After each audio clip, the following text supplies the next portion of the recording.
welcome back to my channel. Thank you so much for watching. My name is Dr. Ritu Dharma. Welcome you all. आज की इस video में हम लोग cat repertory के mind section के rubrics के बारे में बात करेंगे। जो मेरे रेगुलर व्यूअर्स हैं वो जानते हैं कि हम साइमल्टेनियसली कैट रिपर्टरी के माइंड सेक्शन के रूब्रिक्स के बारे में बात कर रहे हैं। लास्ट वीडियो में हमने आंसर्स तक रूब्रिक कंप्लीट किए थे। अगर आपने अभी तक वीडियो नहीं देखा है तो please go and check the playlist of Kent repertory mind rubrics और वहां पर आपको मेरे अभी तक के पोस्ट किए हुए सारे वीडियोस मिल जाएंगे। So please go and check that out. आज के वीडियो में एंजाइटी रूब्रिक में प्रायोरिटी पे रखने वाली हूँ और एंजाइटी रेस्टलेसनेस का बीच का डिफरेंस क्या है, ऐसी छोटी बड़ी इंपॉर्टेंट बातें मैं आज आपसे शेयर करूंगी। So please watch this video till the end. और अगर आपको मेरा कंटेंट हेल्पफुल लगता है, आपके लिए मदद करता है और अगर आपको मेरी वीडियोस पसंद आते हैं तो please hit the like button as a token of appreciation and don't forget to subscribe my channel if you haven't subscribed it till yet. That's very mandatory. अगर आप वीडियोस को देखते हैं, पसंद करते हैं तो प्लीज जरूर सब्सक्राइब कर दीजिए। It will cost you nothing, आपको कुछ चार्ज पे नहीं करना पड़ता। It is absolutely free. तो प्लीज सब्सक्राइब भी कर दीजिए। आगे के लिए मैंने बहुत इंपॉर्टेंट वीडियोस आपके लिए प्लान किए हुए हैं एंड आई रियली होप आपको वो सभी वीडियोस बहुत पसंद आएंगे। So without further ado let's start the video. Mind section में अभी तक हम आंसर्स तक कर चुके हैं और नेक्स्ट रूब्रिक आता है antagonism. Page number 4 from repertory of homeopathic materia medica 6th American edition by doctor James Tyler Kent. तो डॉक्टर केंट की रिपर्टरी के बारे में बात कर रहे हैं। For those who are new to my channel, ये मेरी पहली वीडियो देख रहे हैं तो हम जेम्स टायलर केंट रिपर्टरी के बारे में बात कर रहे हैं। सो द फर्स्ट रूब्रिक जिससे हम स्टार्ट करें आज की वीडियो को वो है antagonism. Antagonism about herself, antagonism with herself. मतलब क्या, एंटागोनिज्म का अगर आप सिंपल मतलब देखते हैं तो यू कम अक्रॉस कि इसका मतलब होता है विरोध। अब खुद का विरोध जनरली ऐसा होता है कि कॉन्ट्रडिक्शन कोई और करे, कोई और आपका विरोध करे, कोई और किसी भी इंडिविजुअल का बात को काटे तो आप जनरली गुस्सा आ जाता है या रोना आ जाता है या बहुत इरिटेबिलिटी होती है। तो कॉन्ट्रडिक्शन फ्रॉम तो हम ऑलरेडी एंगर में पढ़ चुके हैं, लेकिन यहाँ पर विरोध अगर आपको देखना है तो पेशेंट कैसे ये चीज आपको बताएगा या डिफाइन करेगा। सबसे इंपॉर्टेंट चीज है यहाँ ये समझना कि इंडिविजुअल जो है अपनी ही बात का विरोध कर रहा है। दैट मीन्स वो कंफ्यूज्ड है एक चीज को लेके कि उसके लिए सही क्या है और गलत क्या है। कभी कभी वो सही का साथ देता है, कभी कभी वो गलत का साथ देता है। दैट मीन्स समटाइम्स उसका मन उसे कहता है कि ये सही है ये करो, और कभी उसका मन कहता है कि ये सही है ये करो। तो हमेशा वो इस चीज में उलझा हुआ रहेगा, हमेशा इस कंफ्यूजन में या उलझा हुआ रहेगा कि उसके लिए सही क्या है। कभी मन अच्छा काम करने को कहता है तो कभी मन कुछ गलत काम करने को कहता है, किसी को इंसल्ट करने को कहता है। अपनी ही कही हुई पहले जो बात थी, जो उसे सही लगती थी, जो उसके लिए सही थी, उसको वो बात भी कह रहे नहीं मैं ये नहीं करूंगा, मैं ये करूंगा या मैं करूंगी। So this is what is antagonism with herself. The second rubric which we come across is anthropophobia. Anthropophobia जो है वो है फियर ऑफ पीपल, लोगों का डर। लेकिन यहाँ पर हमें जो है यहाँ पर मेडिसिन हमें नहीं दिए गए हैं। मेडिसिन हम जब जाएंगे रूब्रिक देखेंगे फियर, तो उसमें आपको फियर ऑफ पीपल या फियर ऑफ मेन करके आपको वहां पे रूब्रिक मिलेगा और वहां से हमें बहुत सारी तरह के फियर्स के बारे में पता चलेगा। तो जब हम फियर रूब्रिक पढ़ेंगे तभी वहां पर हम एंथ्रोपोफोबिया के बारे में we will learn. Next important rubric is anticipation. Now anticipation का मतलब होता है, जब ये वर्ड हम बहुत लेमन भी बहुत कॉमनली यूज करते हैं और नॉर्मल इंडिविजुअल्स के साथ भी ये होता है। एंटिसिपेशन का मतलब होता है जब आपको कुछ गलत होने का पहले से ही एक इंट्यूजन आ रहा हो, पहले से ही एक पूर्वाभास हो रहा हो और उसके बाद सब्सिक्वेंट जो भी सिम्टम्स आएंगे वो उसके बाद आएंगे। एंटिसिपेशन आगे और भी चीजों को जनरेट करता है, बेचैनी लाता है, घबराहट लाता है, डर लाता है, पर वो बाद में। एंटिसिपेशन बार बार ऐसा महसूस हो रहा है कि कुछ गलत होने वाला है। ये चीज हर एक नॉर्मल इंडिविजुअल को तब होती है जब कोई घर का इंडिविजुअल गया है, घर से कोई सदस्य बाहर है और वो फोन नहीं उठा रहे हैं, वो समय से घर नहीं पहुंचे हैं, उनका फोन नहीं लग रहा है। तो कई बार घर के बड़ों को, मम्मी को जनरली ऐसा होता है। लेकिन अगर कोई कारण नहीं है, कोई कारण नहीं है, सब घर में है, सबसे बात हो रही है, पर फिर भी ये एंटिसिपेशन की जो फीलिंग है वो अगर पेशेंट वो किसी की नहीं जा रही है तो आप इसको कंसिडर करेंगे कि एंटिसिपेशन होता है। या फिर अगर किसी को ये जो बात है ये अनुकूल कुछ होने वाला है, कुछ गलत होने वाला है, वो बहुत ज़्यादा लगता है, नॉर्मल पॉजिटिव फैक्टर से अलग ज़्यादा लगता है, और बात बात में ऐसा ना कुछ गलत होने वाला है, ये इंट्यूजन आता है, तो हम इस रूब्रिक को सिलेक्ट करते हैं। लेकिन यहाँ ये रूब्रिक क्या कहता है, एंटिसिपेशन से कंप्लेन्स हो रही हैं। अगर एक इंडिविजुअल को कुछ पहले से ये सिम्टम्स है, उन्हें कोई कहीं दर्द है, कहीं बॉडी पेन है, या फिर कोई एक नया सिम्टम, जब भी वो एंटिसिपेटेड होते हैं, जब भी वो इस तरह का मन उनका कह रहा होता है, उनके कंप्लेन्स वर्स हो जाए या फिर कोई नया सिम्टम आ जाए, तो उसके लिए हम ये रूब्रिक सर्च करते हैं, anticipation complaints from. Next important rubric is anxiety. और एंजाइटी एक ऐसा टर्म हो गया है जिसे हम बहुत कॉमनली यूज कर लेते हैं। एज अ लेमन हम एंजाइटी बहुत आसानी से ये वर्ड का इस्तेमाल करते हैं, लेकिन यहाँ when you are referring Kent repertory, तो आप एंजाइटी रूब्रिक कब चेक करेंगे ना। एंजाइटी जो वर्ड है उसका मतलब होता है किसी भी चीज की वरी हो रही है, किसी चीज की चिंता, किसी चीज का कोई डर, कोई चिंता, कोई परेशानी, स्पेशली आपके फ्यूचर से रिलेटेड जब आपको ये डर होते हैं या बहुत ज्यादा चिंता होती है, उसे हम एंजाइटी कहते हैं। लेकिन एंजाइटी सिर्फ भय, चिंता, डर को नहीं, बिकॉज हम भय, चिंता के लिए हम वरी भी देख सकते हैं, हम फियर भी रूब्रिक देख सकते हैं। हम एंजाइटी क्यों देखेंगे? एंजाइटी हम तब देखेंगे जब ये भय, चिंता, डर, स्पेशली अबाउट द फ्यूचर और बिकॉज ऑफ समथिंग एल्स, अगर ये एसोसिएटेड है, इंडिविजुअल को पसीना आने लग जाता है, उसका दिल तेज तेज धड़कने लगता है, उसे बहुत घबराहट होती है, then we come to this rubric anxiety. Anxiety और रेस्टलेसनेस का एक बेसिक डिफरेंस क्या होता है? रेस्टलेसनेस का जस्ट एक सिंपल मतलब है जब आप रेस्ट नहीं कर पा रहे हैं, रेस्टलेसनेस, आप रिलैक्स करना चाहते हैं, आप रेस्ट करना चाहते हैं, जो आप नहीं कर पा रहे हैं, तो वो है रेस्टलेसनेस। आप रिलैक्स नहीं कर पा रहे बॉडी को because of something, because of some reason. तो जब हम रेस्टलेसनेस का रूब्रिक देखेंगे तो हम वहां पर देखेंगे क्या क्या कॉजेशंस हैं। Now we are referring to anxiety, तो अब हम एंजाइटी के बारे में देखते हैं। अगर किसी भी पेशेंट को कोई भी परेशानी हो रही है, specially when it is related to mental plane, जहाँ भी किसी तरह की मानसिकता में या कोई भी सोच में, बिहेवियर में, या तो बहुत ज्यादा रो रहे हैं, या रोना खुद से बहुत आ रहा है, या बहुत गुस्सा चढ़ रहा है, या खींच जा रही है, कुछ भी आ रहा है, हमेशा टाइम मोडालिटी पूछने की एक हैबिट जरूर बनाइए, बिकॉज केंट रिपर्टरी में आपको टाइम मोडालिटी से रिलेटेड बहुत सारे रूब्रिक्स हैं जिसमें दी है टाइम मोडालिटीज, और उससे आपका केस टेकिंग का जो रिपोर्टराइजेशन है वो बहुत सिंपल हो जाता है। यू मस्ट नो दैट कि अगर हम एंजाइटी की बात कर रहे हैं तो इसमें भी आप देखेंगे डे टाइम पर कि एंजाइटी कब हो रही है, दिन के समय बहुत ज्यादा हो रही है। दिन जब है, शाम को मुझे बहुत बेहतर लगता है, मतलब मुझे कोई डर नहीं लगता, मैं और अच्छे से काम कर पाती हूँ और एफिशिएंट हो जाती हूँ। पर दिन के समय पे मुझे बहुत भय, बहुत चिंता, बहुत निराशा और फ्यूचर को लेके बहुत ज्यादा टेंशन और वरी होता है। तो वो चीज अगर डे टाइम में है तो आपके लिए एक सेपरेट रूब्रिक है, और अगर वो सिर्फ मॉर्निंग में है, सुबह के समय, तो आपके पास एक अलग रूब्रिक है जिसमें बोल्ड में अगेन मेडिसिन है, आर्सेनिक, लैकेसिस, ग्रेफाइटिस, फॉस्फोरस। अब मॉर्निंग में भी कब, जैसे ही उठते हैं तब उनको ये एंजाइटी होने लगती है। उठते ही एक डर, एक चिंता के साथ उठ रहे हैं अगर एक इंडिविजुअल, तो बहुत इंपॉर्टेंट है राइजिंग ऑन, वेकिंग ऑन।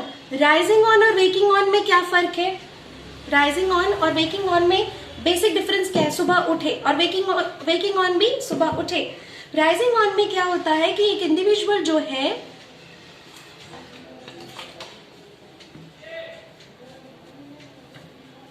अपने बेड पर जब तक है और बेड से उठ रहा है, बेड से उठा, मॉर्निंग के टाइम जब वो उठा बेड से, तो ये राइजिंग ऑन है। वेकिंग ऑन मतलब जब उनकी आंख खुल गई, जैसे वो जग गए, तो वो उस भय, चिंता, डर के साथ, उस एंजाइटी, उस पैल्पिटेशन के साथ ही उठ रहे हैं, आंख खुली और ये होना शुरू हो जाता है graphites and lachesis. Then forenoon में है, आफ्टरनून, फोरनून, आफ्टरनून अलग अलग टाइम है, मतलब 11 बजे के आसपास हो रहा है तो अलग है। नून में अगर 3 बजे तक हो रहा है, आफ्टरनून में 3 से 6 बजे है तो कोनियम, अगर 4 बजे है तो लाइकोपोडियम, 4 से 5 तक है तो थूजा, 6 बजे तक है तो कार्बोवेज, इसी तरह से अगर 5 से 6 बजे के बीच में प्रॉब्लम्स हो रही है, एंजाइटी हो रही है, तो अमोनियम कार्ब।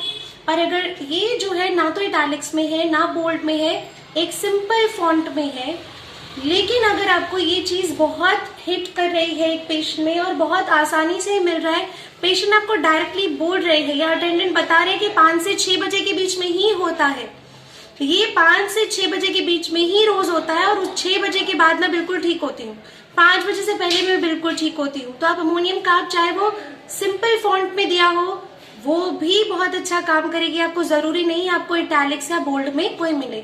अमोनियम कार्ब भी आप देंगे, ना कि आप आफ्टरनून वाले रूब्रिक में जाएंगे, ना कि आप ऐसे रूब्रिक में जाएंगे जहां आपको एक बोल्ड में मेडिसिन दिख रही है। तो ये चीज को लेकर बहुत ज्यादा ध्यान रखना है कि हमें कब कौन सी मेडिसिन सिलेक्ट करनी है।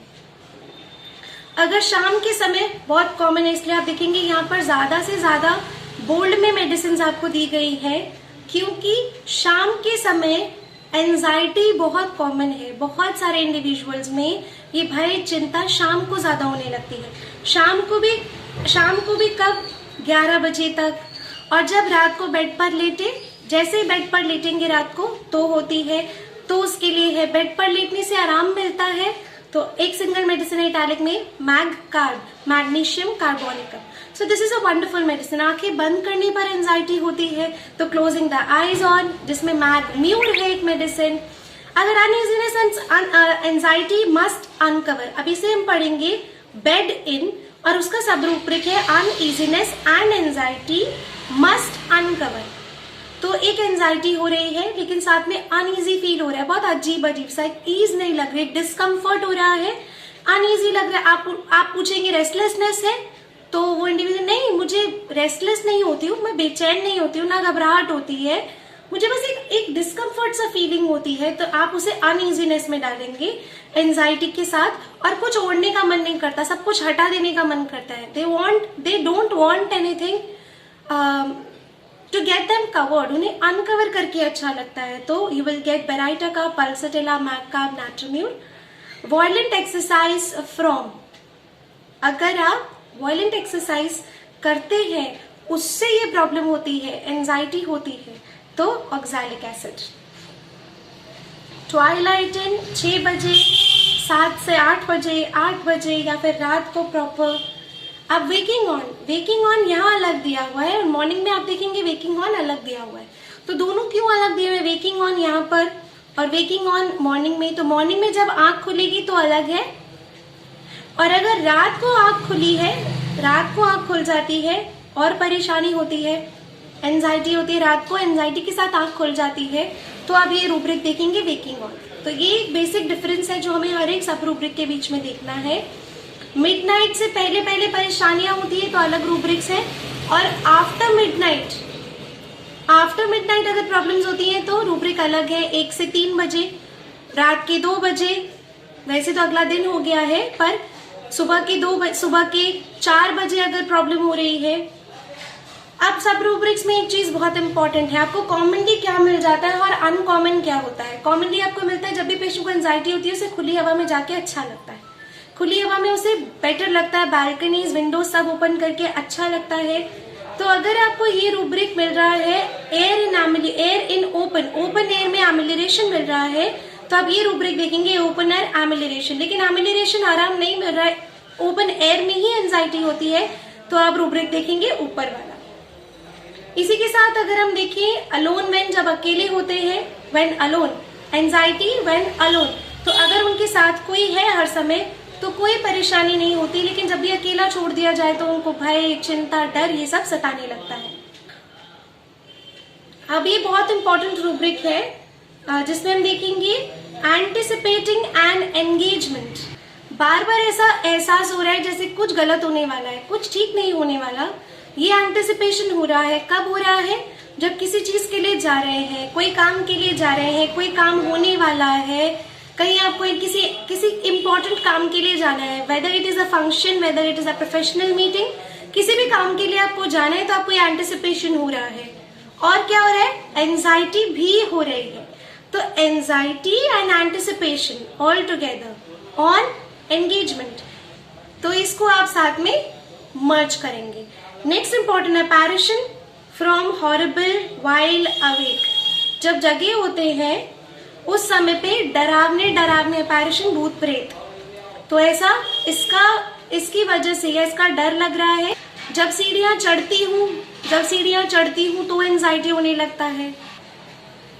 नेक्स्ट एक इंपॉर्टेंट रूब्रिक देखेंगे आप एंजाइटी में, church bell from hearing. Church की घंटियां जब सुनते हैं तो चर्च की, स्पेसिफिकली चर्च की घंटियां नहीं, अगर आपके घर में भी कोई घंटी बज रही है, पूजा चल रही है, पाठ चल रहा है, हवन चल रहा है, घंटी बज रही है, किसी मंदिर की घंटी सुनते हैं, कहीं पर भी कोई बेल सुनते हैं और उनको एंजाइटी होने लगती है, तो लाइसिनम इज अ ड्रग। एक ही मेडिसिन दिया हुआ है और ये बहुत ही वंडरफुल मेडिसिन है। लास्ट के 2 रूब्रिक्स एंजाइटी में हम लेते हैं, अदरवाइज ये वीडियो बहुत ज्यादा बड़ी हो जाएगी। I will come up in the next video, फिर एंजाइटी के आगे के रूब्रिक्स लेंगे। हम बात करते हैं कंसाइंस ऑफ। कंसाइंस जो है, कंसाइंस क्या होता है? आपका मन का एक ऐसा हिस्सा जो आपको सही और गलत के बीच में आपको बताता है कि क्या सही है क्या गलत है। जैसे हम हिंदी में कहें हमारा विवेक, हमारी चेतना। अब यहाँ पे ये रूब्रिक कह रहा है as if guilty of a crime. तो आपका विवेक, आपका जो चैतन्य है वो आपको क्या बता रहा है? आपका कंसाइंस कह रहा है कि जैसे कि आप आप गुनाहगार हैं, आपने कोई क्राइम किया है और उसके आप गुनाहगार हैं। ये बार बार कंसाइंस आता है और इसके साथ एंजाइटी होती है। अगर किसी को एंजाइटी नहीं है और सिर्फ ये कंसाइंस भी आ रहा है as a guilty of a crime, तब भी आप इस रूब्रिक को देख सकते हैं। और इस रूब्रिक में आप देखेंगे तो हमेशा जब भी किसी इंडिविजुअल को, जबकि उसने ऐसा कुछ नहीं किया है, और अगर उसको इस तरह का बार बार अंदर से एक मन बार बार ऐसी आवाज लगाएगा, ऐसा कुछ कहेगा, तो डेफिनेट सी बात है डर होगा, चिंता होगी, दुख होगा, भय होगा, एंजाइटी होगी, हर चीज होगा। तो इसीलिए इसको एंजाइटी में मर्ज कर दिया गया है कि अगर आपका विवेक आपको ये बोल रहा है that you are guilty of some crime, तो इसमें बहुत इंपॉर्टेंट मेडिसिन दी है। Continence prolong from,